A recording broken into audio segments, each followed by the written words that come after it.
Are we going live? And we're live, guys. Just so you guys know what you're doing. Hey, Joe, nice hat, by the way. Hey, thanks. My uncle sent it to me. Who else got a hat? I did. Hi, Joe. No Joe hat. didn't get one. No hat. I didn't get a hat either. It's very strange. Like, the Mets reach out to me and you, Joe, a lot. And nothing for us. And we got these two bozos getting hats. I don't get it. It's because we have crayons. Yeah. It's because they know I can't afford to buy a hat of my own. Yeah, So they send starving me one. artist over here. Starving artist. I know, Joker, you're upset because it wasn't a pony. I wanted a pony. I really thought they were sending me a pony or a large dog. I don't know, something. Something you could put a saddle on and ride. It was for my daughter, you know. She wants a pony. Every girl should have a pony. I had a pony. In Poland. It always comes back to Seinfeld, I'm telling you. Why would people leave a country filled with ponies? All right. We'll cut down on the comedy for right now because I want to ask Joe a few things. What do you think about the trades, Mr. DeMeo? I mean, pretty exciting to get a superstar like Lindor and a number 2, number 3 starter in Carrasco, who frankly would have been better than any non-Bauer free agent that they could have signed. I think it's a coup for what they got him for. Obviously, Jimenez is a good player, and he's going to start at shortstop for Cleveland right away.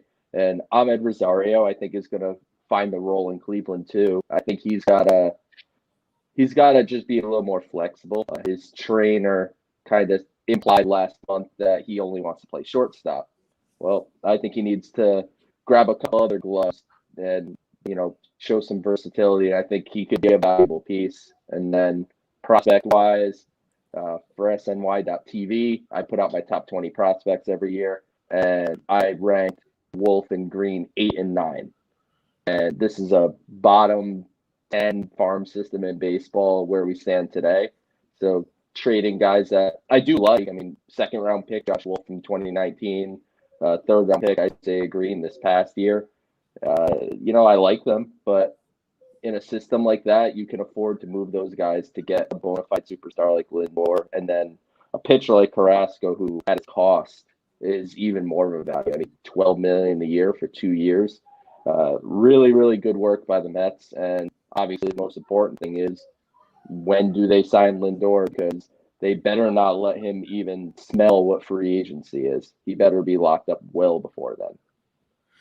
Can I just tell you, I actually feel like I might be feeling what the Seattle fans felt like last year. Like, oh, we got rid of Cano.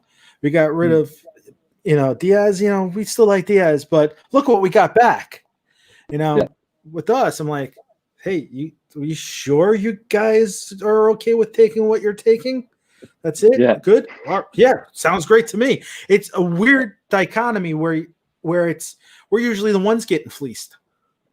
Right, for sure. And, I think Steve Cohen just happened to buy the team at the very right time. I mean, we went into an unprecedented year with COVID and all the money supposedly lost by teams, or they're saying that at least. And you had an owner that didn't feel any of that. And not only did he not get any losses by owning the Mets, because he didn't own them yet, but he also made $1.5 billion this year. So, this is a guy that's doing quite fine, and the finances are nothing to him. So he's able to take advantage, and that's where I kind of want to see him continue to go. They're gonna stay under the luxury tax. I'm fairly confident that they're going to do that. They could go over, but I think you're looking at next year is after the season's a new CBA. And when you go over the luxury tax, you pay the little fee, which they won't care about, but there's an extra penalty when you're a repeat offender. So if they go over the tax again next year, then the fee, the problem could be bigger. And in a new CBA, we don't know what they may change the penalties. The penalties could get even harsher. And what if the luxury tax even goes lower next year? It's possible that with the way the money is going in the game, that the tax doesn't rise, it could drop. And if that's the case, you have Cano as of now coming back on the books for $20 million next year. You have to decide, what do you want to do with Michael Conforto, Noah Syndergaard. So those are two guys that, if things go well for them this year, you're going to consider one keep. If that's the case, you have to be smart with what you do financially from here on out. So like Chris Bryant is obviously the hot rumor right now, and I think you can make it work, but you're going to have to say to the Cubs, look, you have to take Familia back. And that's just it. Like, you have to push some money back their way, because I don't think the Mets will go over, and they have about 26, 27 million. Kind of depends where you look, something like that before the tax. And I don't see them going past it. And they have a couple other needs. They'd like to get back end starting pitching depth, I think. They have interest in Brad Hand, certainly for the bullpen, and other left-handers that are out there too. And center field is obviously something that they want to consider, even if not an everyday guy. Maybe it's someone that is a platoon kind of situation. So there's different ways to do it, but I think what Sandy and Porter are doing, that I think a good thing, is they're just playing the market, and that's the best way to do it, rather than just saying, we need a center fielder, go get the best center fielder that you can get. You need this, go get the best you could get. They just said they didn't need a shortstop, right? I mean, you've been perfectly content. I'm sure all of you agree. Like, if Andres Jimenez was the opening day shortstop, you wouldn't feel like the Mets were bad at the position. And they just had the opportunity to get a bona fide superstar at a cost that made sense. So play the market, and I think that's what they're doing. And they're not done, that's for sure. And we'll just see if there's anything major left, or if it's kind of more depth pieces that just help out a bit on the margins. Yeah, and this is what I love about having you around. All that stuff. You got the three of us are just like, yeah, keep talking to us. Yeah, keep talking to us. We love this. I just want to draw them, Hey, let's get some new guys here to draw. You like Chris Bryant? Who do you want to draw next? Springer, or what do you want? The Springer. I think I want to draw him. Yeah, he would be nice. I mean, Lindor, I'm very excited about the deal, especially for him. I'm a little curious what you guys think about, like, especially the younger crowd saying this is the best Mets trade of all time. I've been seeing some tweets, and I'm like, whoa, let's take a breath. I mean, it's great. I can't believe we got him. We got both of them, but for what we gave up, especially. But I don't know. Yeah, I said that to Keith earlier. I was just like, I think of it as a steal. Like, what we got in return was like not a player to be named later, or not more of like, wait, well, I'm always used to like the same crap with them. Like, we're on this end of the deal. This is like, wait, what team are we rooting for? Like, right? It seemed like, oh man, wow, that is good. I mean, best trade of the history. I don't know. That's a bold statement, but people tend to get a little bold and goofy on social media these days, so that's not too shocking of a thing to say. But no, I think in recent, I could say in recent history, I would say it's definitely one of the top ones. I would say, but who knows what's going to happen? And we were all stoked to get Cano and God, my mind is even who's we all. Who's we all? I guess Cano.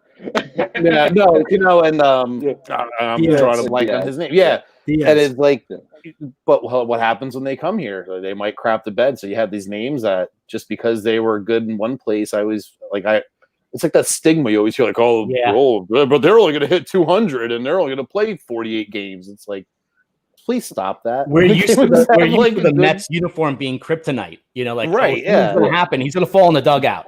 Something's going to happen. It's like, he broke his leg brushing his teeth. What happened? Yeah. Come on, not again. But I don't know. I'm excited. I feel like aside from Cohen and then a trade like this, and they're not going to be done yet. I feel it's a good vibe, man. It feels exciting, to be a Mets fan, but that's corny to say, like, because it's always like, oh, finally, I'm pumped up to be a Mets fan. But it's like, well, yeah, I don't know. You got to live through the dark ages to see the the good stuff. So hopefully this is like a turnaround. I feel like it's a lot of good positive pieces of the puzzle, and an owner, I was saying to Keith earlier, like that he interacts with fans more in the last 2 months than the Wilpons did their entire time being the owners of the Mets. Like it's a different vibe. It's cool. I love it. It's good to be winning in the off season, you know? Yeah. When do we do that? Yeah. Ever. Now getting back to it being like the best trade ever, I think it's the young ones that, love the black jerseys because that's what they were born into. They're too young for Piazza. They kind of remember Johan getting traded here, but Piazza was like an organization changing player. Yeah. And that made the Mets more like bona fide again. Yeah. Getting Lindor, it's great, but they had a lot of good talent to begin with. It's not like they were changing the organization too much. When Piazza came back, the Mets went from pretenders to contenders, even though it didn't look like that way at first when he was, first here. I think Lindor is that kind of game changer. He obviously has to do it, right? Like, I'm not going to sit here and say this is the greatest trade ever, but if you can tell, I can tell you it has a chance to be one of the better trades in Mets history if he comes and performs like I expect him to.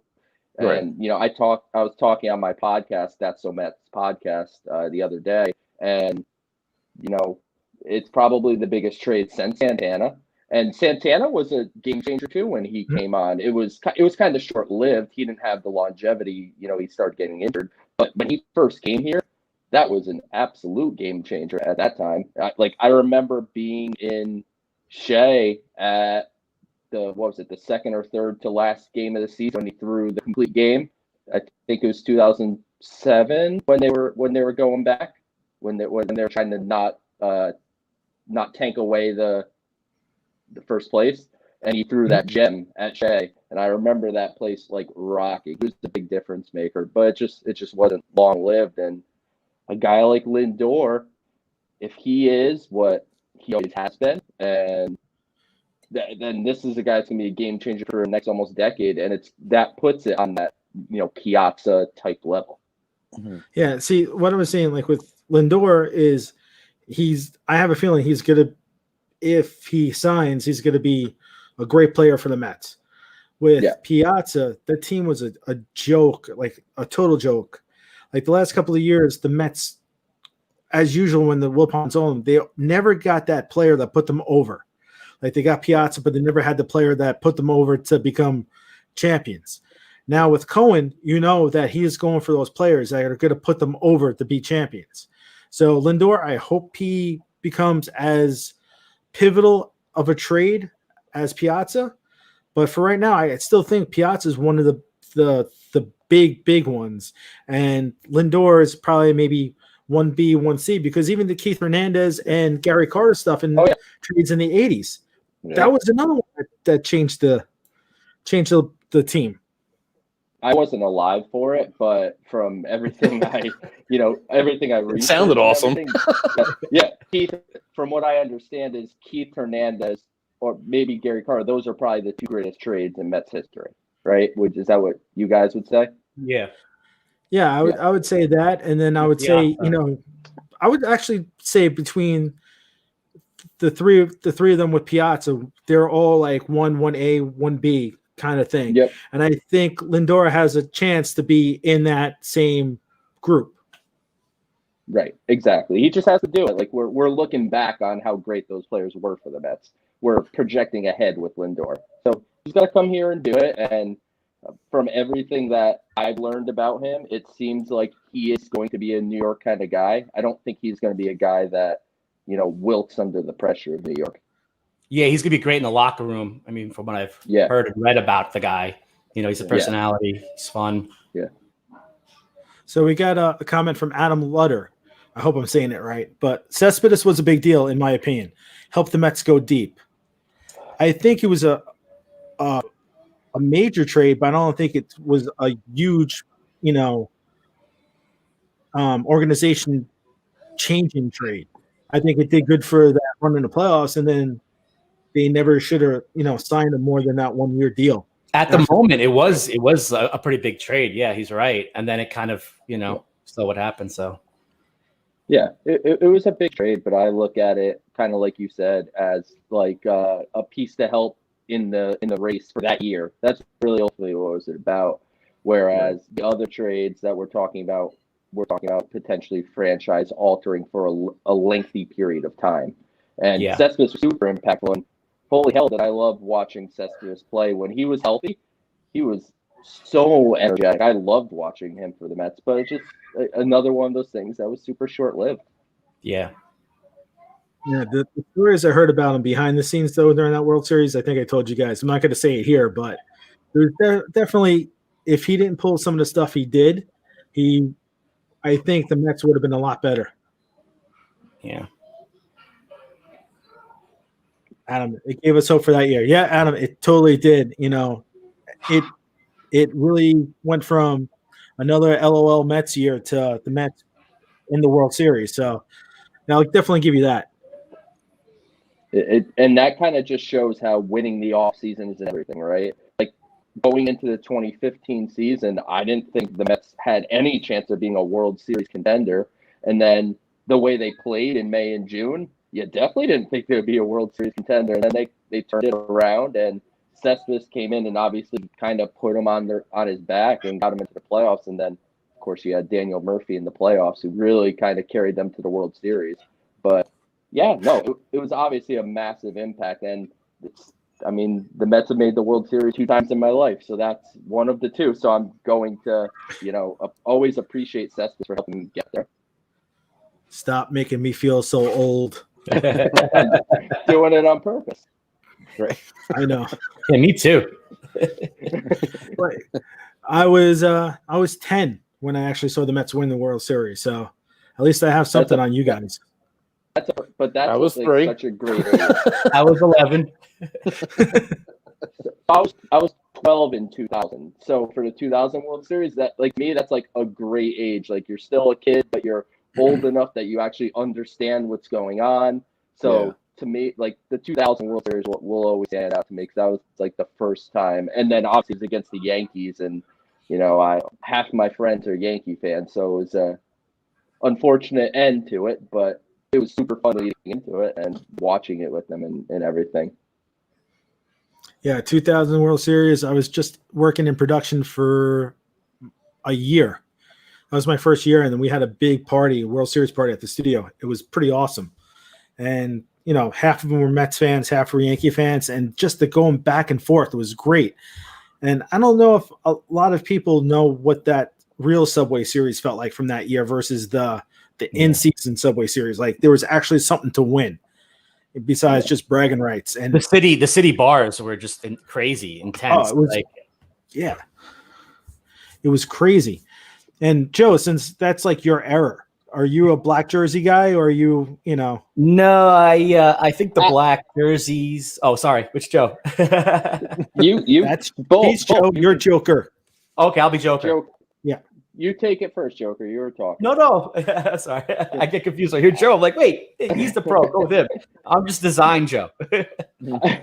I'm give or take. I don't have like some super attachment to them. Like they're fine, but I think the Mets jerseys where they stand are perfect. Like I wouldn't change a thing. I like the pinstripe home.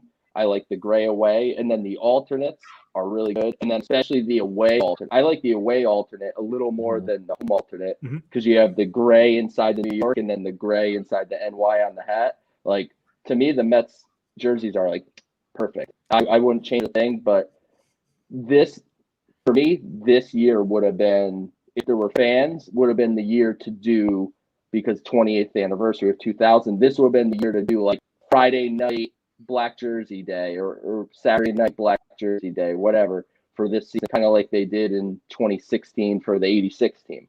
Like that would have worked for me. Like I don't need them to be back in, circulation on a normal basis. Hey, it looks like we sound good and look good. I don't know if I don't know about look good, but yeah, but I don't think I would. Thanks, Steve. But yeah, like, I have that stance with the jerseys where I don't want to see the black jerseys in the rotation. If it's like once or twice for the year, just for a big game or a celebration of a milestone, I get it. But I can't see that back in the rotation because since I'm such a jersey collector, if you look at like the way the colors are going across the blue, the white, and the orange, it just looks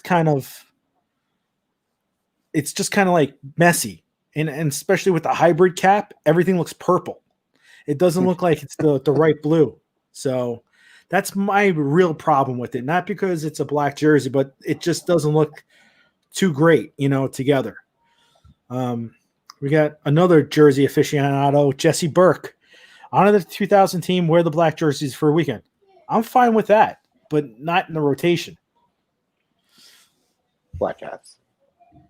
Yeah, the black hats too, which there's no hybrid, no blue going across, just the black. They're all black, yeah. Yeah, because with the hybrid, everything looks purple. Yeah. So, yeah. has anybody got to see the style guide? Joe, what? The style guide, the MLB style guide, which tells you the jerseys that are coming out for the next season? No, I haven't had it. I haven't had a chance to see it yet either. Oh, I thought you were gonna drop like some bomb on us. Like they're going purple polka dots. Like what? It's orange jerseys. I wouldn't mind the orange would be PPs. cool. Why not? I really liked when they did the Little League jerseys like that for that weekend when they did the orange jerseys. I really liked that. I thought that was, but just for a weekend. I don't think I would want to see it more than 2 or 3 games at the most, but I like that. That was a cool little fun thing to do. But I don't know. I'm one of the minority stuff that I like the black jerseys. I think that they were cool. I kind of, I know what you're saying. Like it was a little bit sloppy looking, I guess, even from like an art eye or whatever looking at it. It's a bit much going on, but I don't know. I liked them. I don't know. I wouldn't have a problem if they brought them back, like you said, if they did it one day a week or a weekend or something. Yeah, but it was, I don't have any hatred for the black jerseys at all. I would definitely wouldn't mind seeing them come back. But like some people who want them back full time, that's a bit much because, like Joe said, I think the way that they're set right now is perfect. I love the alternate home blue jerseys. I think that's like, or with the racing stripe, the original. The racing stripe that Joey Paints actually, I believe, designed. Yeah. That's classic. New York colors, Absolutely. The black jersey, I said it before, it's a lazy design, from a design point of view. You put black with anything, it makes things look awesome. And everybody was doing it for a while in the 80s, the 90s, everything had the black background. The Islanders, I don't even like the black jersey they were using.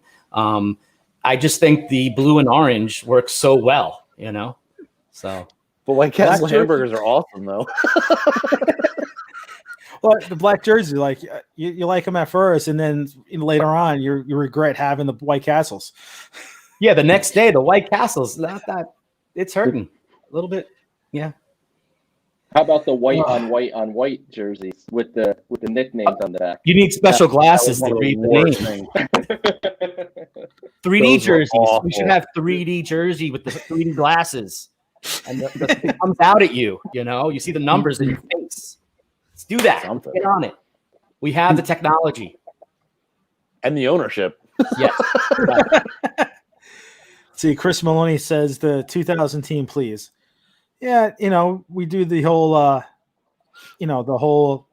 bring the 2000 team in to honor the 20th anniversary since we couldn't do it last season. I'm fine with the black jerseys for stuff like that. Yeah. So who from if they had a 2000 team day, so like they brought guys to the park and walked them out and all that stuff, who from the 2000 team would you like to see most now? Just come out in a jersey. You've seen Piazza, so like, is that you don't need to see that, stuff like that. Who would you like to see? Bobby Valentine. But he has to wear the disguise. Yeah. And like work out from the dugout while creepy and just like kind of stand there. Jesse, I reached out to Glenn and Rush and Hampton, and they both in. Hampton, you know, I don't know if I'm excited to see Hampton. I just wonder how old his grandkids are and what school they want to go to, since, you know, that's the whole reason why he went to Colorado with his kids. Got us David Wright, so it worked out. It's true. I liked always like the characters like Agbayani, and that's what I was gonna say. Benny was I love Benny Agbayani. Timo Perez was a guy I like a lot. Benny, too. Yeah, you know, those guys are great. Armando Jesse wants Armando Benitez. I have one of his jerseys. Shocking, right? Benitez. Yeah. Madjo, what about you with the 2000 team? Who do you want to see?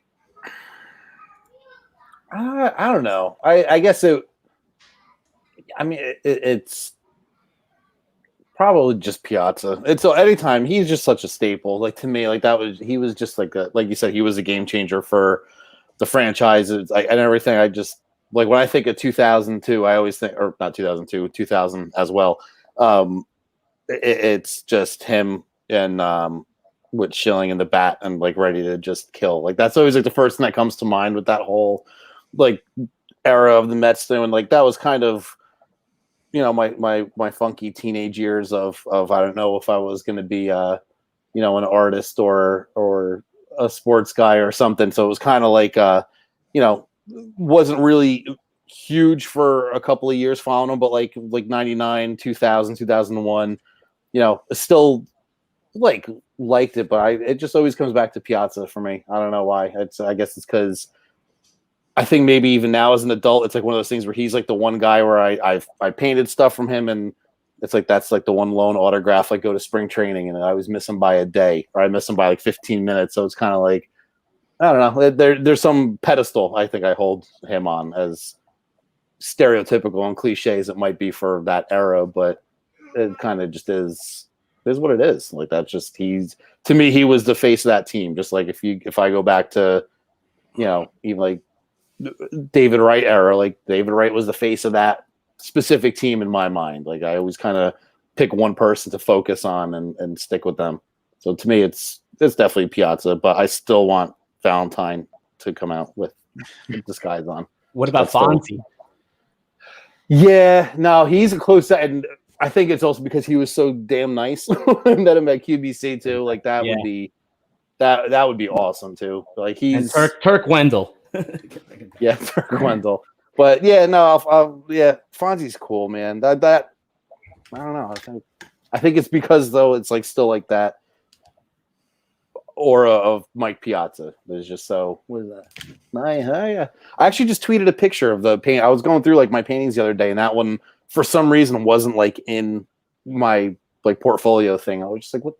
Why is this not in here? And it was during the like the Mets said tweet a picture of you like with a player or whatever it was, and I was like going through my paintings and looking at different pictures, and I was like, oh my god, that was like one of my favorite ones. And for some reason he signed it sideways, but I kind of like it. It makes sense for some reason, but no, I would stick with Piazza. That's my stereotypical answer. I got another name, Olerud. John Olerud, yeah. Well, because you don't see or hear anything from him anymore, and it would be great to see him. Extremely underrated first baseman. Yeah. Oh yeah, he was incredible. Yeah, he was incredible. That was a great defensive infield. I mean, oh yeah, Rayo. I mean, yeah, that was one of the best. I mean, weren't they on the cover of Sports Illustrated or? Yeah, was that the greatest infield ever or something cover? Yeah. Keith, where did you go, Keith? We lost the point. We lost the point. Joe, you're on the point. What do we do? Keith, come back. So it would be. I'll throw Al Leiter out there too, only because he lives in my town and right down the street from my house is Leiter Field. So him, his brothers, his grandfather, father, like the whole Leiter. There it is. Yeah, evidence. Of course he has it. Exhibit A. But if it's like if I wouldn't run into him at like ShopRite, then that wouldn't be. Whenever I see Leiter, I always think of Scott Kazmir because he was creating Scott Kazmir. That's what the rumor was, right? Yeah. There's a lot of rumors around Casimir, but that was Casimir was the first like prospect that got traded that crushed me. Like that was because Me too. I've been into the prospects forever. It's just because I used to go to minor league games in New Haven. I'm from Connecticut, so and they were the New Haven Ravens at the time. So they were the Rockies for a bit. They were the Blue Jays, Mariners, I think. But like I used to always see the Binghamton Mets come through, and all those teams. So like I've always been into that. So it's Casimir was the first one that came through, and I was just like, damn. That stinks. Yeah, that hurt me a lot. I really thought he was going to be. I'm like, why are you getting rid of this kid? He's going to be so good. Because Rick Peterson could fix Victor Zambrano in 15 minutes. 15 minutes. I'm still waiting, Rick. Yeah. I believed him. I thought he could do it. No, this is awesome. Anybody else have any topics you want to talk about? I love talking to you guys, but I don't want to hold you up the whole night. Like I said before, this is my night. So yeah, I can legitimately talk forever. Did you see the story I put on Twitter today? No, I was a little out of it today. All right, I'll be right back. I'm pulling a key. Oh, Joe's leaving. What do we do? Let's go into his storage locker. Uh-oh. Now we're going to talk about crayons. I don't have any crayons here. So, how about them men? Oh, wait, everybody's taking a break. Now it's going to be the art club. How about we just do some Mad Libs? Oh, okay. So right here, Oh, the wow. ball from the Futures game in 2013 at Citi Field. So the story, I went as a fan with my mom, and it was like $30 because who the hell goes to the Futures game? Me, that's who. But it was like $30, and we sat 2 or 3 rows behind the third base dugout, which is Team World. So it's Team World versus Team USA, and Nimmo was in the game, and Rafael Montero and Syndergaard. So those are like the Mets representatives. And at some point during the game, someone hit a foul grounder near the dugout, and I stood up like, "Hey, throw me the ball." Dude flips me the ball, and it was Francisco Lindor. That's pretty awesome. Everything comes So full circle. full circle. Yeah. So I got a ball from Lindor at the Futures game. Nice. Adam wants to know, when can we do some meet and greets and autograph signings? I know some people that are doing virtual signings. I don't think we could pull it off because the companies that do it have more than 2 people in the like in their company, QBC wise. I don't think we could do it virtually, but hopefully, pandemic starts getting better and we can hang out at ball games and meet players and have a full live QBC again where we can have meet and greets and signings. I'm sorry, I disappeared, but I agree. Hope so. The QBC is great. I mean, just think about it, like how the QBC started with like Keith and Dan and everything, where it's just like the stupid Mets refuse to have a fan fest, like the most absurd thing in the world. And the fact that they did it, and I was able to be a part of it twice, right? 2 or 3 times, I forget. Maybe it was 3, but for sure it was 2. And no, I think it was great. And obviously the Mets brought the fan fest back now, and they did a good job with it. But there's no reason why there can't be 2 dogs in town to do different things throughout the year. The fan fest, every January, and the QBC could be a summer event or something like that. I'm sure we can do it like around All-Star game. That's usually a week the other players are off. There's stuff going on. You can, maybe the Mets team up with us and we do something at the stadium, as a watch along. Who knows? But me and Dan are open to anything, and we are really happy with all the support we get from everybody. Like, Dave, Joe, anybody that's been on panels, been vendors, been even just people that buy tickets to support it. we don't make any money off of it. We make enough to get the event done and have a little money to start the next event. And, a lot of people don't realize that.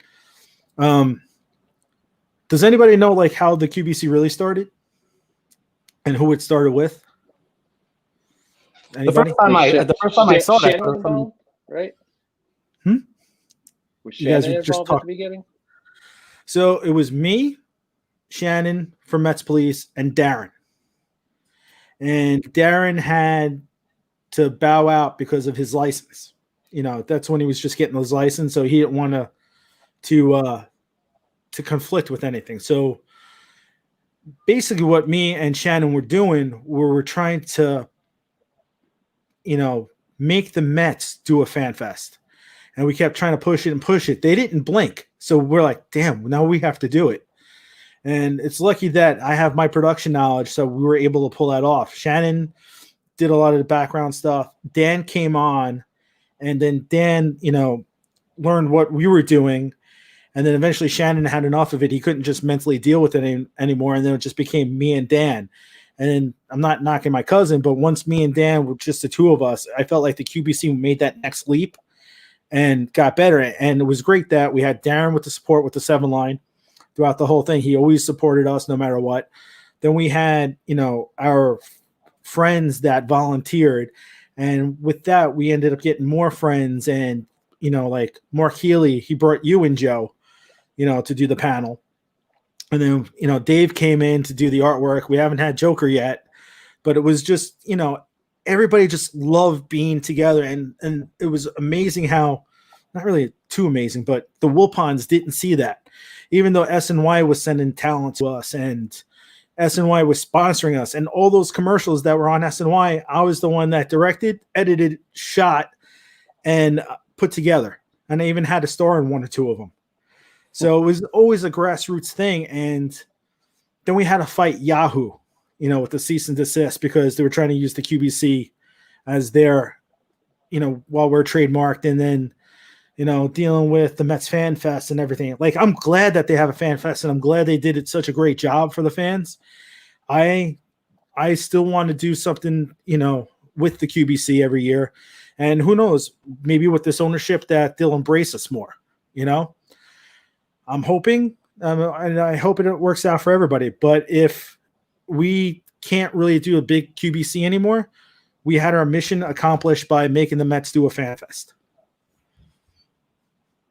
Right. No, and that's, I went to the first ever one and then like saw what it was all about. And I, to this day, like I didn't go to Fan Fest. I was not there, but, just the whole essence of QBC, it was just different. It was, I think maybe it was because it was, and it wasn't that it was small, especially when you guys did them for the first, was it 2 or 3 years at McFadden's?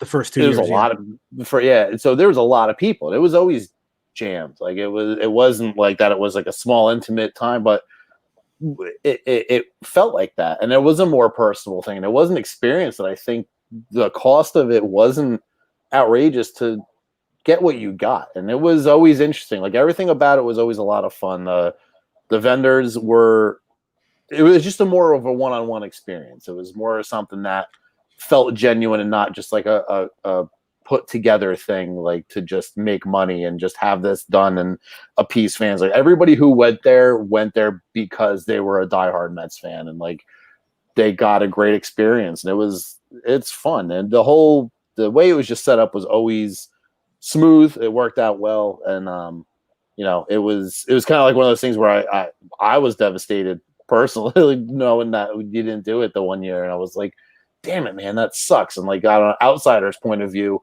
it kind of was just like, you almost feel like it got taken over by big business, quote unquote. Like the Mets came and did the Fan Fest thing, which in reality, like you just said it, like you kind of mission accomplished in a way. You got them to do what every other team in baseball does, and they didn't. But it was.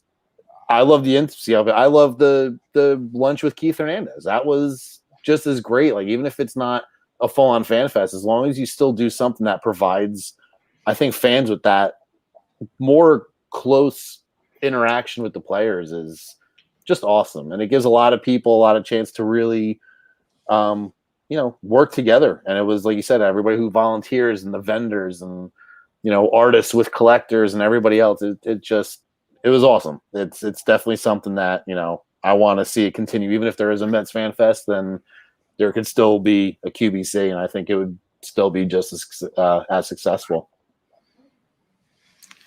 That makes me feel good hearing that. And you tell me that kind of stuff all the time, and I keep blowing you off. No, because you're a jerk.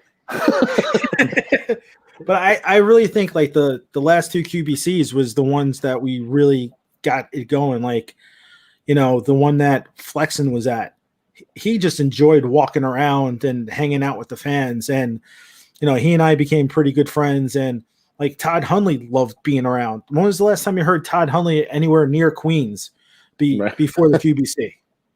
And then I don't know if you guys know this story, but when I was working on Gotham, Drew Powell came. I know you guys. Some of you guys met him. He was sitting with in the green room with Hundley, and Hundley and his wife are looking at Drew, and Drew's looking at Hundley, and Drew. He's from Indiana, grew up a Cubs fan. He watched Todd's father play, and he's like, "Oh my God, that's Todd Hundley. I love Todd Hundley."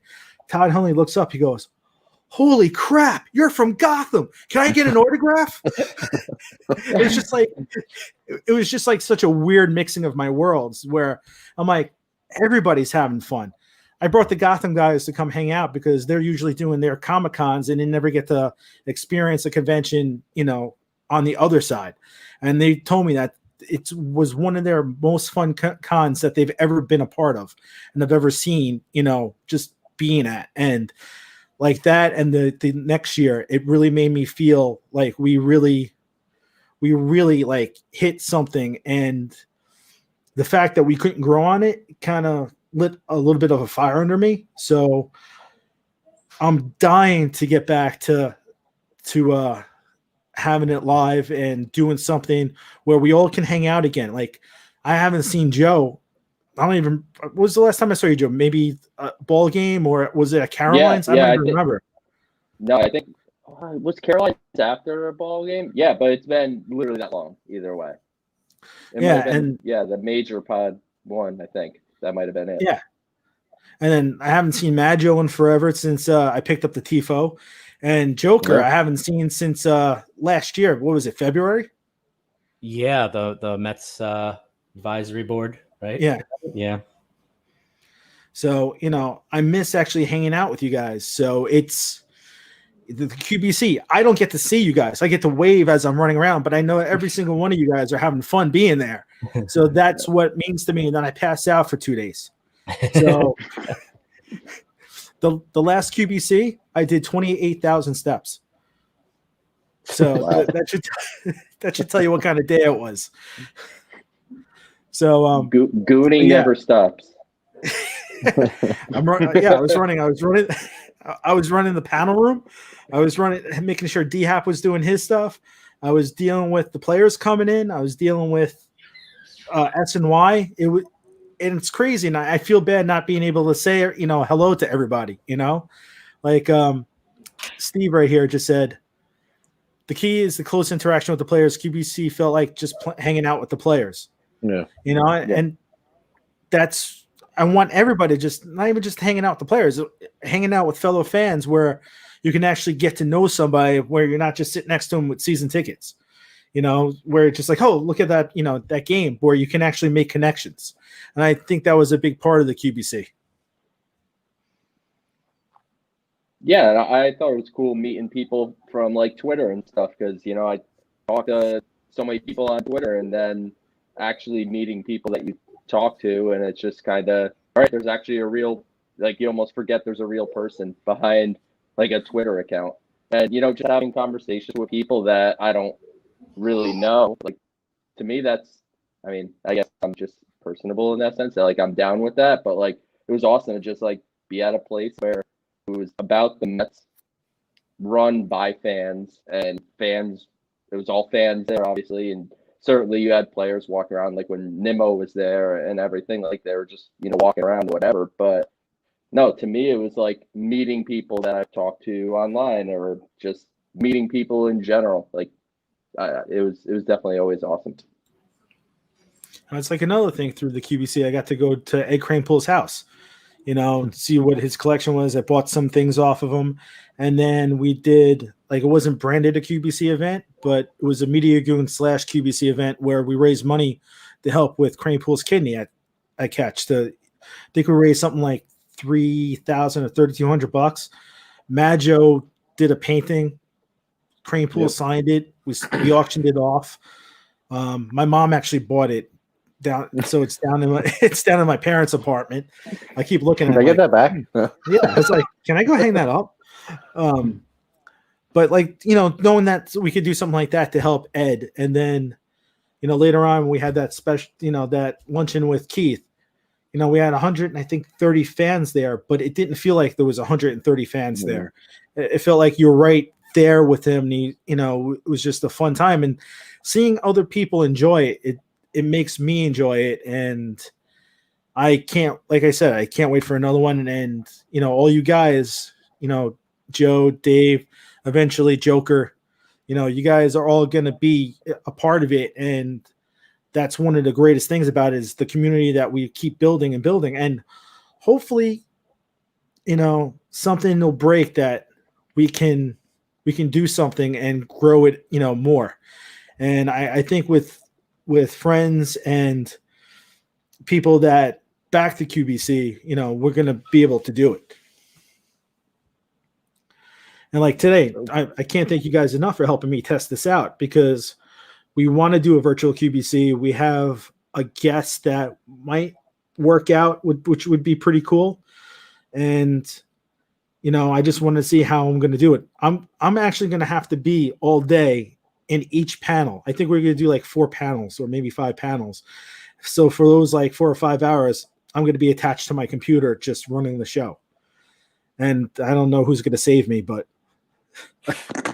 I just, I just know, like, you guys are going to be a part of it and be able to help me out with just the content, which I'm excited about it. I can't wait, And like you said before, you could do it at another time of the year from the Fan Fest.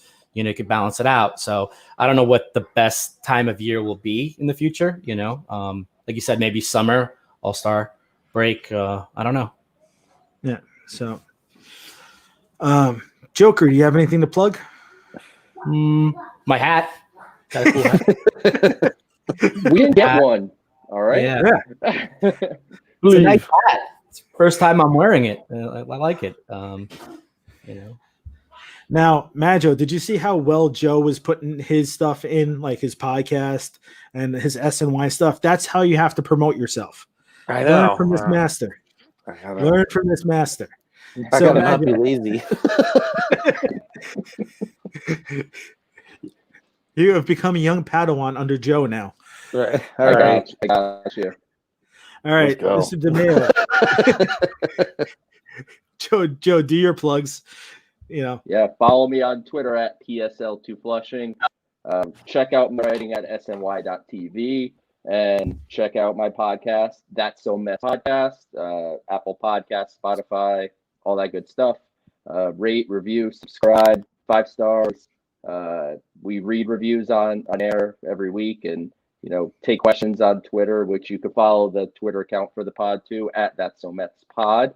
And yeah, we do a pod every Tuesday and drop an emergency pod if something warrants it. For instance, a trade for Francisco Lindor. So we hopped on, and we usually do 45 minutes to an hour every Tuesday, and we did a 50-minute show on just the Francisco Lindor trade and kind of everything that goes along with it. So yeah, no, a lot of content coming, and can't wait to continue to help out QBC. I mean, QBC's, I always love participating in it, and Keith, you're obviously a good friend of mine, so I'm here to help you, support you in any way you need, anytime.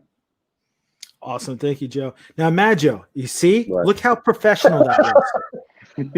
Yeah, I want to see you at least nail one. Just nail one. that name just there. That right there. But there's an underscore, right? And that's how you find in it. Twitter, yeah. In Twitter, there's an underscore. So You yeah, see? I tried to wait. Is that my name? All right. On Twitter, Dave _ Majo, MAJO, and then that's that on Instagram. But that's I don't.